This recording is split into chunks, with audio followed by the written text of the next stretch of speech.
I would not offer to an early eater, okay? For real? Like this, I would not feed to it for a number of different reasons. First of all,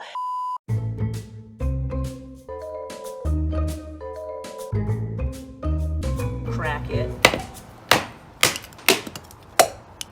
Alrighty. There it is, coconut meat. A lot of work. Hey guys, coming back at you with some more baby-led weaning surprise grocery haul. This is kind of like a chopped style video. We did this recently where Caitlin and Lauren, who work with me, went to the grocery store, bought a bunch of random stuff, and then they surprised me and I pull it out of a bag and tell you how I would make it for baby-led weaning. And I'm a huge believer that babies can eat most foods out there. Not all of them, but I do like to focus on the foods that babies can eat. If we haven't met before, hello, I'm Katie Ferraro. I'm a registered dietitian. I'm a mom of 7. I specialize in baby-led weaning. I personally hate going to the grocery store. I have 7 kids. I need to get 2 babysitters to go to the grocery store. So it's one of my least favorite things to do. But Lauren and Caitlin, who I work with, love it. So they brought me a bag of groceries and we're going to see what's in here and how we would make these foods safe for baby-led weaning. I don't know what foods are in here. This is a surprise. So I hope they got some good stuff.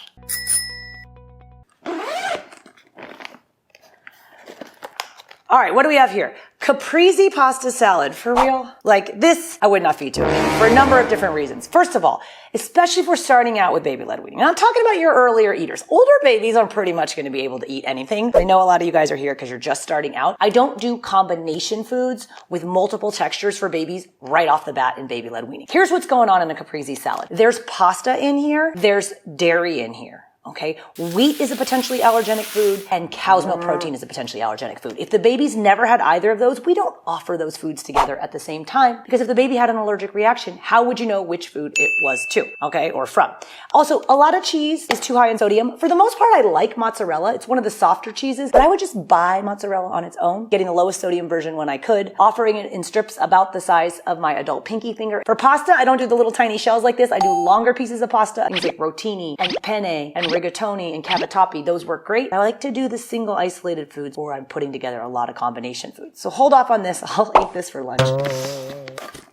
All right, what's up next? Ooh, some sweet curry powder. You guys, babies do not need to eat bland foods. We love to add seasoning. Your baby has been exposed to lots of seasonings before. If you think about it, when you were pregnant, via your amniotic fluid, whatever you were eating, the baby was getting some taste of it. When you're breastfeeding, whatever you're eating, some of those flavor compounds transfer through your breast milk. So when it comes time to start solid foods, you don't have to do bland foods. Add seasoning if you were normally going to add it to there. Just stay away from extra salt and make sure that the seasoning's not like super duper spicy that would be injurious to your baby's health. But I love some sweet curry. Great to make sauces. Sauces help make everything safer for your baby to eat. I actually have a free download with 5 low sodium sauce recipes that you can make for baby-led weaning that helps make the food safer to swallow. I'll link that up where you're watching this video, but go to town on the sauces and the seasonings. A great way to make the food more flavorful for your baby. And from sauces, it helps make them safer for your baby to swallow as well.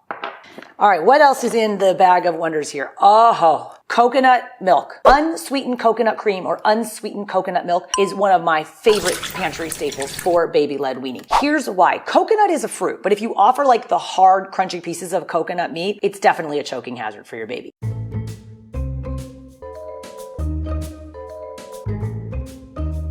Crack it. Alrighty. There it is, coconut meat. A lot of work. And you can find shredded unsweetened coconut, and I kind of work that into sometimes like a rice pudding recipe with no added sugar for your baby, but like most of the shredded coconut that you're gonna find at the store is sweetened and we can't offer that to baby. Pour it into an open cup and have the baby drink it out of the cup. They love the taste of it and they're used to that thicker consistency, like breast milk and formula is a little on the thicker side. It's a great way to introduce your baby to the fruit coconut. And fun fact, there's only 2 fruits out there really that have fat in them, avocado and coconut. All the other fruits on my 100 first foods list don't have any fat, but that is good for your baby, okay? It's important for your baby's still developing brain. Babies love coconut milk. All right, back to the bag. What's in here? Forbidden rice. The ingredients say organic black rice. Here's the deal with rice. A little bit of rice foods is perfectly fine for your baby. Rice is a very important staple food in many food cultures. However, we know that rice also has the tendency to pick up arsenic, a heavy metal, from the soil and the surrounding environment. So we do not want to feed rice foods to baby every single day. Okay, rice cereal we definitely want to skip because for a lot of different reasons. A, the arsenic. B, babies can eat so many different real foods. You don't need to buy fortified cereals, etc., because your baby can eat different whole grains and other sources of iron. Save your money on those baby foods, but doing a little bit of rice is fine. Just because this is black rice, I'm not sure why it's forbidden, but the ingredient list only says rice. That's perfectly fine for your baby to have. A tip that I learned from the folks at Healthy Babies Bright Futures, this is an organization that works to help reduce the amount of heavy metal exposure to babies, is actually try to cook your rice the same method that you would use for pasta. But if you cook your rice kind of like the pasta method where you do lots of water, okay, and then you drain it off, some of the arsenic leaches out into the cooking water, which you drain off and then rinse your rice. It's actually one way to reduce the potential for heavy metal toxicity. All right, what else is in the bag here? We've got some chopped walnuts. All right, walnuts are an example of a tree nut, so that is a potentially allergenic food. We want to introduce your baby to tree nuts early and often, but you got to do it in a safe mechanism. And intact nuts or thick globs of nut butter are not safe for babies. So the way I would do these walnuts is you could grind them up really, really, really fine into like a little powder, and you can mix it into a food that your baby's already had. So oatmeal, for example, is a great medium. We've got 20 different grains on the starchy foods list of my 100 first foods list. If you've already done any of those as cereals, grind up the walnuts, pound them with a mallet to make them small if you want, put them in your food processor is a little bit easier, and then mix it into the oatmeal, okay, so that it doesn't become a choking hazard for your baby. But yes to tree nuts for babies, and offer a variety of them as well. All right, I love this. I'm excited to see what else is in here. Oh, all right.